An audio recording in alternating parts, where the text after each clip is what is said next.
नाज़रीन, रुपया पैसा में आपको खुशामदीद कहते हैं और ये एक सीरीज़ शुरू की है तामीराती प्रोग्रामों की, क्योंकि बुनियादी तौर पर मामला कुछ ऐसा है, तामीरी सोच को आगे लाने का वक्त आ चुका है और सोल्यूशन बेस्ड प्रोग्राम करने। There is no doubt that we have our share of challenges and so much more so problems as well, लेकिन अब कोई हल तो निकालना पड़ेगा। अगर हाथ पे हाथ रख कर बैठे रहे तो मामलात और ज़्यादा ख़राब हो जाएंगे। इन द मीन टाइम मुझे पेशकार बता रहे हैं कि डॉलर की कदर में इजाफा हो चुका है। ओपन मार्केट में तो उसका रेट बहुत ज़्यादा हाई है। I won't like to quote it on air because I would not have a verifiable source, but one thing I can tell you, dollars आप ख़रीदने के लिए जाएंगे ना तो शायद आपको अवेलेबल ना मिले। पर्सनली मैं आपको बता सकता हूँ कि मनी चेंजर के पास गए और उनसे मालूमात की अपने इलाके में जो हैं, हो सकता है बहुत सारे इलाकों में मिल रहा हो। उन्होंने कहा कि जी हम आपको नहीं दे सकते, हमारे पास अभी फ़िलहाल नहीं है, कल चक्कर लगा लीजिएगा। अभी कल जो है वो आज हो गया है, तो अब आज जाके पूछ लेंगे। बाकी ये कि पाबंदियां भी हैं, जिनके पास हैं वो अब बेचना नहीं चाह रहे और बड़ी हाई फाई किस्म की गेम हो रही है जो भी हो रही है। और मुल्क के साथ क्या होगा और मुल्क के ऊपर इसके क्या असरात मुरतब होंगे, ये पेचीदा सूरत हाल आपके सामने अब बयान करने की ज़रूरत नहीं। आई थिंक थोड़ा सा संजीदगी से लें। डॉलराइजेशन कोई मेरा अपना कोई काम नहीं है। बहुत सारे ममालिक जहाँ पर करेंसी डेप्रिशिएशन हो रही है वो डॉलराइजेशन के बारे में सोच रहे हैं। आप भी इस बारे में सोच लें, कोई बुराई नहीं है, क्योंकि सोचते सोचते ख़ुद को हम लोग जो जिस भंवर में फंसा रहे हैं यहाँ से निकलना मुश्किल हो जाएगा। We are a net importing country that is not going to change in the short term और medium term and perhaps not even in the long term as long as we are reliant on fossil fuels for energy. ये तो एक बात है। अब second aspect की तरफ आ जाते हैं जो कि आज का मौजू है। वो ये है कि हमारे मुल्क के अंदर इंफ्रास्ट्रक्चरल डेवलपमेंट की ज़रूरत है, मेगा प्रोजेक्ट्स की ज़रूरत है, तवानाई के शोबे में, पानी को ज़ख़ीरा करने की सूरत में। इसके अलावा public health engineering, education, highways and roads, general infrastructure, इतना स्पेस है हमारे पास और इस स्पेस से ही हम जीडीपी ग्रोथ रेट दिखाएंगे। चाइना ने भी देखें यही काम कर करके extraordinary GDP growth rate दिखाई। वो एक अलहदा बात है कि इस वक्त चाइना का एक सबसे बड़ा डेवलपर, उसका काम ठप हो गया और पूरी दुनिया के अंदर दे आर शॉक वेव्स कि ये जो चाइनीज़ फर्म है which is one of the largest developers in the world has gone bust. तो आपको अंडरस्टैंड करना है कि एक डेलिकेट बैलेंस मेंटेन करना है। हमारे साथ बहुत ही अहम मेहमान शामिल गुफ्तगू हैं, साबिक सदर KCCI जनाब फराज साहब। वेलकम करता हूँ सर आपको शो में। अस्सलाम वालेकुम। वालेकुम अस्सलाम। आपकी भी ताल्लुक़ इन वन वे और दी अदर इससे है। ज़ाहिरी बात है ये जो इनोवेशन है टफ टाइल और पेवर्स की, इस शोबे से आपकी वाबस्तगी है। It's a infrastructure related thing, obviously both connected and disconnected as well, but directly और indirectly infrastructure development is very necessary. PSDP programme जो था ड्यूरिंग द मुशर्रफ टाइम, देखो मुशर्रफ साहब अल्लाह को प्यारे हो गए, लेकिन बात यह है कि ज़िंदगी में आप देख लें कि अगर उसको किसी एंकर ने याद रखा तो मैंने ही याद रखा। तो काम वो मेरे नहीं आया, लेकिन याद मैंने उसे रखा। इसीलिए दुनिया में जो आपकी कदर करें उन्हें याद रखना चाहिए। बाद में आप दुनिया में ना रहें तो आप ना उनके लिए कुछ कर पाते हैं ना वो आपके लिए कुछ। खैर, to cut the long story short, बात ये PSDP और उस ज़माने में तामीर पाकिस्तान और तामीर कराची ने पाकिस्तान को ट्रांसफॉर्म कर दिया, कराची को ट्रांसफॉर्म कर दिया। जो अभी आपको जितने बड़े अंडर पासेस, ओवर पासेस, उसके अलावा एक्सप्रेसवेज मिल रहे हैं, इन सब की प्लानिंग उस दौर में हुई थी। आप जानते हैं इस बात को। पूरे मुल्क के अंदर भी तामीर पाकिस्तान उस प्रोग्राम के तहत बहुत सारी चीज़ें। नवाज़ शरीफ साहब को भी मैं बहुत सारी चीज़ों का क्रेडिट दूंगा। नवाज़ शरीफ साहब एक विजनरी आदमी और एज ए विजनरी उन्होंने मोटरवेज़ बनाए। यकीन करें अगर पाकिस्तान के अंदर कोई एग्जाम्पलरी प्रोजेक्ट है, मुझे यकीन है कि अभी नवाज़ शरीफ साहब देख रहे होंगे प्रोग्राम, तो वो उन्होंने तैयार किया। और एग्जीक्यूशन के लिए ज़ाहिरी बात है हमारा बहुत अहम इदारा है, हमारे मुल्क का FWO, उन्होंने बहुत अहम रोल प्ले किया, मैं उनको सलाम पेश करता हूँ। FWO और NLC, they are excellent organisations. मैं देख लें आप, मैं ही तारीफ़ करता हूँ इन इदारों की सर, बाकी हमारे एंकर बैठे रहते हैं, उनको पता भी नहीं है कि ये इदारे एग्जिस्ट करते हैं। दूसरे चैनलों की बात कर रहा हूँ। तो मैं चाहूँगा थोड़ा इस पर रोशनी डालें कि इंफ्रास्ट्रक्चरल डेवलपमेंट का क्या किरदार है GDP ग्रोथ में, और हमारी इकोनॉमी को कैसे ये एक वो फ्लक्स प्रोवाइड कर सकते हैं जिसकी वजह से आगे बढ़े। जी एक तो अली नासिर, मैं समझता हूँ कि आपने ये जो टॉपिक रखा है ये बड़ा डिफरेंट है, बड़ा इंटरेस्टिंग भी है, और इसका बराह रास्त ताल्लुक़ जो है वो पाकिस्तान की मईशत से है, पाकिस्तान के short term long term goals से है, मीडियम टर्म स्ट्रेटजी से है। जाहिर है कि अगर PSDP में इनफ फंड्स होंगे और वो इंफ्रास्ट्रक्चर डेवलपमेंट पे ख़र्च होंगे तो definitely construction related industry, service related industry, human resource की एम्प्लॉयमेंट, ये सारी चीज़ें जब इन्वॉल्व हो जाएंगी तो GDP में डेफिनेटली उसका एक रोल होगा और पाकिस्तान की इकॉनमी जो है वो स्टेबल होगी। अनफॉर्चुनेट ये है कि PSDP में हमारे पास देने के लिए कुछ है नहीं, और उससे बड़ी अनफॉर्चुनेट बात यह है कि PSDP का 40% हिस्सा जो है वो कमीशंस में जाता है और 60% हिस्सा जो ओवरहेड्स, जी ओवरहेड्स कह लें वो अंडर लेकिन आप तो कहते हैं ना कि मेरे चैनल में सेंसर बिल्कुल नहीं है, बात ठीक करनी चाहिए। हाँ, तो वो 60% जो है वो खर्च होता है, और फिर जब वो 60% खर्च होता है तो बिकॉज ऑफ 40% जो ओवरहेड्स जिसका नाम दिया आपने, वो उसकी उस क्वालिटी को चेक नहीं करता जो 60%। तो हमारे यहाँ सब स्टैंडर्ड कंस्ट्रक्शन होती, सब स्टैंडर्ड प्रोडक्ट्स यूज़ होती है, और उस इंफ्रास्ट्रक्चर के प्रोजेक्ट की जो लाइफ 50 साल होनी चाहिए वो 5 साल भी नहीं होती, और जो 5 साल के लिए बनता है वो 5 महीने का नहीं होता। क्वालिटी ऑफ वर्कमैनशिप का भी बड़ा रोल है, क्वालिटी ऑफ वर्क जहाँ सर्विसेज इन्वॉल्व होती हैं। अली नासिर, जब आप उसको पूरे पैसे नहीं देंगे, देखिए कॉन्सेप्ट ऑफ लोएस्ट बिड जो है ना वो is not a good idea, कि सबसे कम जिसने टेंडर दिया उसको ठेका दो। वैसे टू बी वेरी फ्रैंक, ये मैं आई एग्री विद दैट जी, कि जिसने सबसे कम कीमत का टेंडर दिया है उसको आप ठेका दे दें। भाई उसने कम कीमत का टेंडर इसलिए दिया है कि वो कंप्लायंस नहीं करेगा, वो उन बेंचमार्क्स को फॉलो नहीं करेगा, क्योंकि 40% वो जाहिर है ओवरहेड्स पे कर चुका होगा। तो PSDP में बहुत बड़े ओवरऑलिंग की ज़रूरत है। ये बड़ा अहम नुक्ता है जिस पर आपने बात की। मैं भी यही फील करता हूँ कि लोएस्ट बिड के बजाय कॉम्पिटिटिव बिडिंग सिस्टम के अंदर एक्सपीरियंस को भी काउंट करना चाहिए। जो पास्ट प्रोजेक्ट्स के अंदर क्वालिटी डिलीवर की गई है, क्वालिटी अश्योरेंस के भी पैसे क्वालिटी अश्योरेंस की भी उसके अंदर एक पॉइंट्स या वेटेज होनी चाहिए। और जाहिर बात है इसके दो होते हैं, टेक्निकल और फाइनेंशियल प्रपोजल। गवर्नमेंट का बड़ा कॉम्प्लिकेटेड सिस्टम है ये, और उसमें हमें ये देखना पड़ेगा कि बेस्ट बिड जो होगी वो होगी जिसमें काम सबसे बेहतरीन। गोरों को मैंने एक चीज़ देखी है यार, वो दुकान में दाखिल होकर ये नहीं कहते सबसे सस्ती चीज़ दे दो, वो कहते हैं सबसे अच्छी चीज़ दो। अच्छी चीज़ बताओ कौन सी। हमें भी अब इसकी तरफ जाना है कि अपने मुल्क के लिए, अगर हम इसे अपनी कहते हैं कि हमारी माँ है हमारा मुल्क, तो हमें इसके लिए सबसे अच्छी चीज़ का इंतखाब करना चाहिए ताकि सबसे बेहतरीन चीज़ हम अपनी आवाम को डिलीवर कर सकें। तो बात यह है कि यही असल चीज़ें हैं बात करने वाली।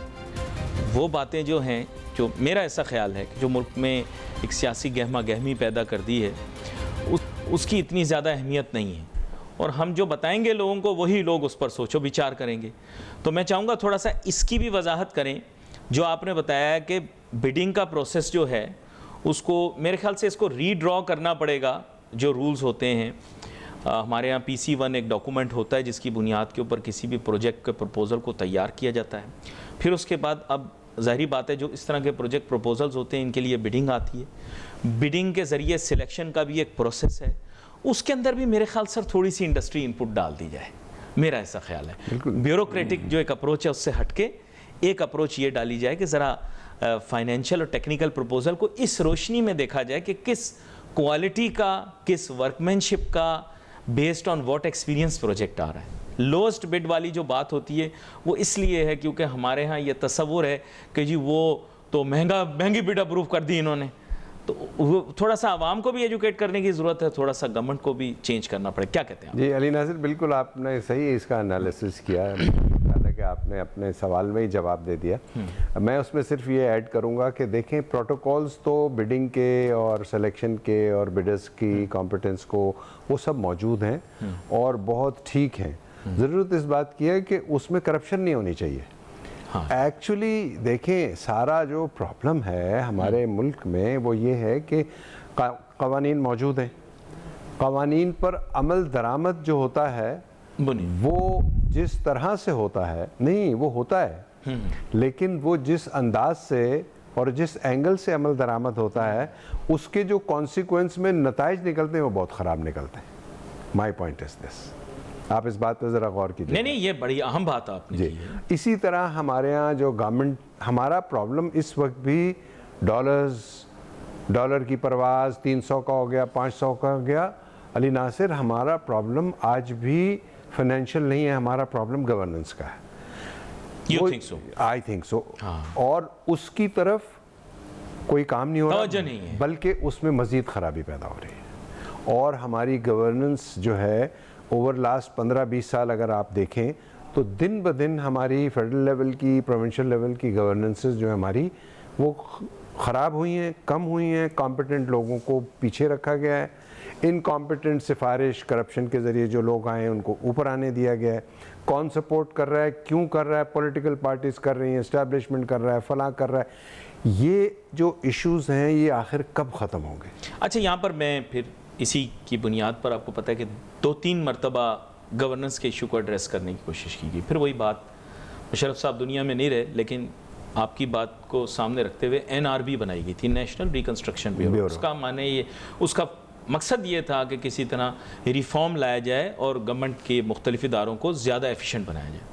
फिर उसके बाद आपको पता होगा कि डॉक्टर इशरत हुसैन साहब, जो अच्छे खासे पढ़े लिखे आदमी, साबिक गवर्नर भी रहे हैं स्टेट बैंक के, उनको भी रिफॉर्म्स की जिम्मेदारी दी गई। हुआ क्या, मैं उसकी तफसील में नहीं जाना चाहूँगा, क्योंकि शख्सी तनकीद या शख्सी तारीफ़ करने का कोई, क्योंकि रिज़ल्ट्स जो है ना, जैसे हमारे वज़ीर आज़म के अल्फाज हैं, वज़ीर आज़म भाई अब याद रखें, काकड़ साहब अब वज़ीर आज़म है मुल्क, अनवारुल हक काकड़ साहब। अनवारुल हक काकड़ साहब ने क्या कहा? उन्होंने कहा, जनाब, let our action speak louder than words. Exactly, right, very rightly, है ना? तो एक्शन देखता है बंदा, ये कि कागजी कार्रवाई क्या हुई, क्या चीज़ें हुई, नहीं, ये चीज़ अच्छी है और मैंने अप्रिशिएट भी किया। He is seemingly A gentleman, और जिस तरह का अभी तक उनका बिहेवियर रहा है तो ये एक्सपेक्टेशन की जा सकती। बस उनसे एक तवक्को है कि वो इस पोलराइज्ड एटमॉस्फेयर के अंदर कोशिश करें कि हारमनी लाने की कोशिश करें। ये वक्त एक ऐसा है कि जहाँ लोगों को आपस में मिलाना है, जोड़ना है आपस में। बड़ी गहरी बात मैंने भी कर दी, इसी का फ़ायदा उठाते हुए, क्योंकि आप आते हैं, मैं गहरी बात कर देता हूँ। अच्छा, यहाँ पर आपने चूँकि गवर्नेंस की बात की तो थोड़ा सा इसी की जानिब लाता हूँ। इस लोग कह रहे हैं पाकिस्तान प्रॉब्लम नॉट इकोनॉमिक, आपने अच्छा वर्ड यूज़ किया गवर्नेंस, कोई कह रहा पॉलिटिक्स। मैं कहता हूँ नहीं, आपकी बात के साथ मैं एग्री करता हूँ, गवर्नेंस का वर्ड यूज़ होना चाहिए, नॉट पॉलिटिक्स। क्या कहते हैं आप? बिल्कुल, एग्जैक्टली। बल्कि इवन जो गवर्नेंस है पॉलिटिकल पार्टीज के अंदर, वो भी तो अच्छी नहीं है ना। हमारे यहाँ तो आपको मेरिट की बुनियाद पर, मेरिट की बुनियाद पर गवर्नेंस मीन्स मेरिट, सही को सही, गलत को गलत कहा जाए, तस्लीम किया जाए, ये है बुनियादी तौर पर गवर्नेंस। अच्छा, देखा और इंटरेस्टिंग, फिर एक मैं पाकिस्तान में कराची शहर का बुनियादी तौर पे, आप KCCI के सदर भी हैं, यहाँ बिजनेसमैन बहुत हैं। एक वोरा साहब तो गए थे बनने के लिए नाजिम, आपके मैं वो फिर वही बोलूँगा, कोई ना कोई ताल्लुक तो निकल ही आए, वो शायद फ़र्क है। जी जी। लेकिन ये कि वैसे बता रहा हूँ आपको कि वो KCCI के सदर थे किसी दौर में। जी जी। इसी तरह और ताजिर सनतकार लोग भी जो हैं, अगर इस जानिब गवर्नेंस की जानिब आए ना, तो मे भी उनके इनपुट से थोड़ी बेहतरी आने की गुंजाइश है, मेरा ऐसा ख्याल है। अली नासिर, आपकी बात बिल्कुल दुरुस्त है कि बिजनेसमैन जो होते हैं वो सही मानों में टेक्नोक्रेट्स होते हैं और उनका एक्सपीरियंस और उनका एक्सपोजर जो है वो बहुत बड़ा होता है। लेकिन जितनी मेरी स्टडी है, रीडिंग है, और उसमें मैं कई दफ़ा आपके प्रोग्राम्स में इंडिया की मिसाल देता हूँ कि वहाँ पर जितने कामयाब वुज़रा हैं से अगर आज नरेंद्र मोदी की हुकूमत में, चाहे वो कॉमर्स के हों या फाइनेंस के हों, वो तमाम के तमाम हार्ड कोर पॉलिटिशियंस, जितने सक्सेसफुल मिनिस्टर्स हैं इंडिया में, या अच्छी democracy, hardcore politician, hardcore politics. For example देखें, अमेरिका में सबसे कामयाब इंसान बिल गेट्स को कहेंगे तो बिल गेट्स को तो सदर नहीं बनाते वो, या बिल गेट्स को तो टेक्नोलॉजी का वजीर नहीं बनाते। बनाया था ना जी, ट्रंप को तो बनाया था।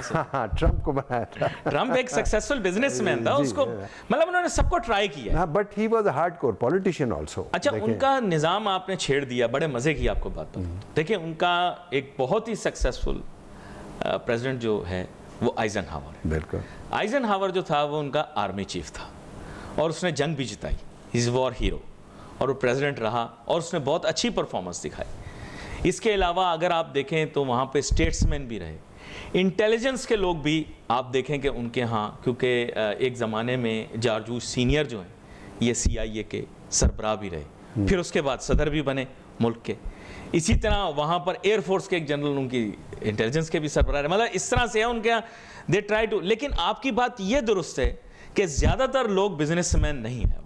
देखिए, मैं तो ये समझता हूँ, लेकिन माइकल ब्लूमबर्ग उनका बना न्यूयॉर्क का मेयर और वो बहुत कामयाब वक्त गुजारा। नहीं, देखिए, मेयर होना और सदर नहीं था वो, हाँ, बहुत फ़र्क है। मेयर मैं समझता हूँ कि कराची में इंशाल्लाह मुझे ऐसा लगता है कि Murtaza will be a very very productive and successful mayor. अच्छा, अब ये आउट ऑफ बिजनेसमैन वाली बात मैं कर रहा था। मैं ये समझता हूँ, चाहे मैं हूँ या कोई भी बिजनेसमैन हो, वो अगर मिनिस्ट्रीज में आते हैं तो उनका वेस्टेड इंटरेस्ट होता है। आप कुछ भी, मैं कितना अपने आप को ऑनेस्ट, कॉम्पिटेंट, ग्रेसफुल कुछ भी कह लूँ, लेकिन अगर मैं मिनिस्टर बनूंगा तो कहीं ना कहीं मैं अपने बिजनेस को या अपने बिजनेसमैन को प्रोटेक्ट करने की ज़रूर कोशिश करूँगा।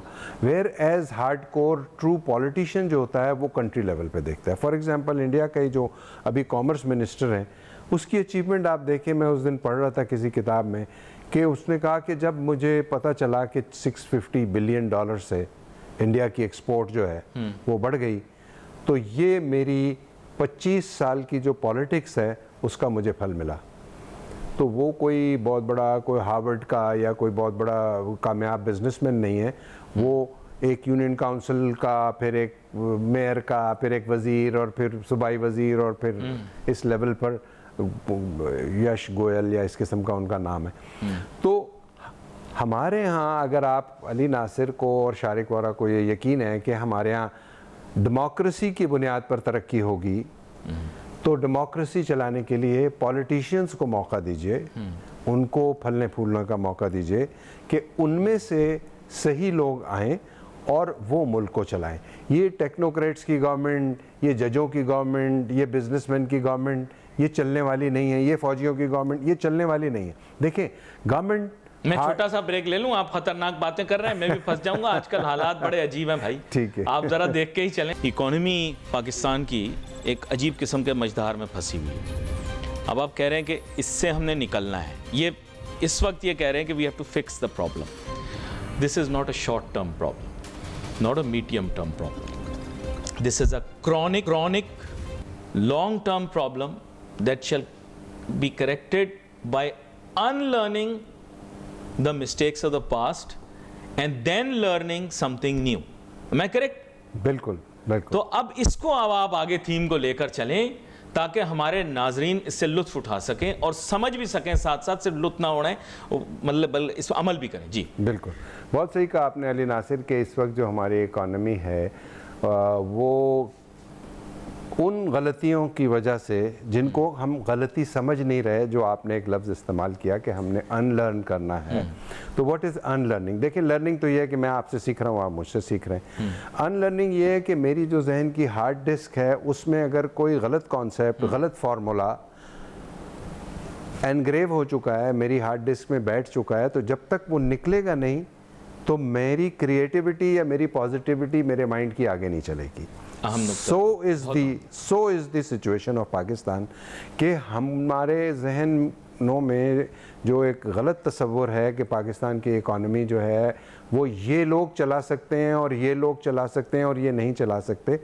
तो अनलर्निंग, तो सबसे पहले हमको अनलर्न ये करना है कि पाकिस्तान को सिर्फ चला सकता है तो वो सिस्टम चला सकता है, चाहे ख़राब सिस्टम ही हो, बट सिस्टम हो जो 20, 25, 30, 50 साल चलता रहे।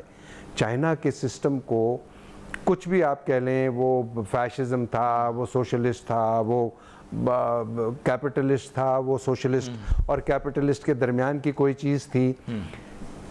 सूडो किस्म के इकोनॉमिस्ट ने उसके खिलाफ भी लिखा, उसके हिमायत में भी लिखा। इवेंचुअली क्या हुआ कि चाइना आज दुनिया की नंबर 1 सुपर पावर है। That is only because consistently policies को सिस्टम्स पर अमल दरामद हुआ और कॉन्सिक्वेंट जो उसका कॉन्सिक्वेंस हुआ वो ये तरक्की की सूरत में आया। अब हम सिस्टम जब तक नहीं बनाएंगे, फॉर एग्ज़ाम्पल आज पाकिस्तान में इस चीज़ की ज़रूरत को अगर हम महसूस कर लें कि हाँ, पाकिस्तान को सिर्फ डेमोक्रेसी बचा सकती है, पाकिस्तान को सिर्फ पॉलिटिशियंस बचा सकते हैं, पॉलिटिकल सिस्टम बना सकते हैं। आई एम श्योर कि पाकिस्तान में भी डेंग ज़ियाओपिंग या शी जिनपिंग जैसे पॉलिटिशियंस आएंगे। ये पॉलिटिशियंस हैं जो मैंने आपको नाम लिए। अर्दोगान पॉलिटिशियन है, या और महातिर मोहम्मद भी महातिर मोहम्मद पॉलिटिशियन है, ठीक है ना। He is not an economist by the way.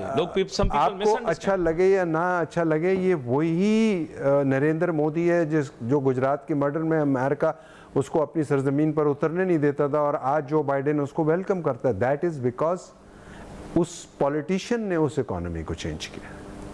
Pakistan का भी मुकद्दर जो है I think is in the hands of those जिनकी पॉलिटिक्स में हार्डकोर नॉलेज है। उनको पता है कि मैक्रो लेवल पर पूरे मुल्क को कैसे तरक्की देनी है। किसी एक सेक्टर को पकड़ के बैठ जाएं, आज आईटी के पीछे लग जाएं, कल मछली के पीछे लग जाएं, आज एग्रीकल्चर के पीछे लग जाएं। You have to see Pakistan as a country, not as a company. देखें, जो किसी कंपनी की जो बैलेंस शीट को देखना होता है वो रेड में है, वो ग्रीन में है। मुल्क की जो इकोनॉमी है उसको रेड और ग्रीन में नहीं देखा जाता। मुल्क की इकोनॉमी में ये देखा जाता है कि उसके लोग, उसकी गुर्बत किस तरह ख़त्म हो रही है, उसके लोग किस तरह एजुकेट हो रहे हैं और आइंदा 100 साल में वहाँ के रहने वाले लोगों की ज़िंदगी का म्यार क्या होने वाला है। That is how a country is evaluated. अच्छा, यहाँ पर जो बात आपने की उसको फिर अब इस पैराए में ले आए कि आपने आवाम की तरफ इसको टर्न किया। प्रॉब्लम ये है कि सर इन्फ्लेशनरी प्रेशर बहुत ज़्यादा बढ़ गया है फॉर सो मेनी रीजंस। अब I am not comparing apples with oranges, लेकिन लोग फ़ौरन शुरू हो जाते हैं जी अमेरिका में भी महंगाई है, जर्मनी में भी महंगाई है, बरतानिया में भी। बट इशू ये है कि परचेजिंग पावर पैरिटी है ना। That's the point. देखो, आपके मुल्क के अंदर जो महंगाई है, यू डू अंडरस्टैंड कि after a few months it will be nerve racking and job racking. मैं आपको सही बात बता रहा हूँ, ये बहुत बड़ा इशू बन जाएगा। Do you think we are prepared for this kind of inflationary pressure? बिल्कुल सही सिंध में आपने सवाल किया है। मैं ये समझता हूँ कि इस वक्त इन्फ्लेशन, एक तो ये कि पाकिस्तान उन मुल्कों में है जहाँ पर इन्फ्लेशन सबसे ज़्यादा है। वी आर क्लोज टू 30%, और चंद ही मुल्क ऐसे हैं जहाँ पर 30% का इन्फ्लेशन है। और अनफॉर्चुनेटली पाकिस्तान में चूँकि इन्फ्लेशन जो है वो कॉस्ट की बुनियाद पर है, हम इंपोर्ट करते हैं, डॉलर महंगा होता है, इन्फ्लेशन होता है, ये सबको मालूम है, आपको भी मालूम है।